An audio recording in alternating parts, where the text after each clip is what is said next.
Hi guys, sa magandang araw, no? Yes.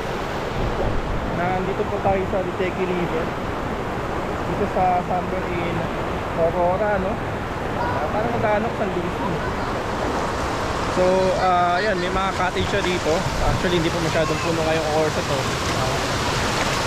9 ano pa lang naman eh, 9:30 na umaga, no? Kaya, hindi pa mag-ano. Ang mga bagong gawa pa yung kubo dito eh.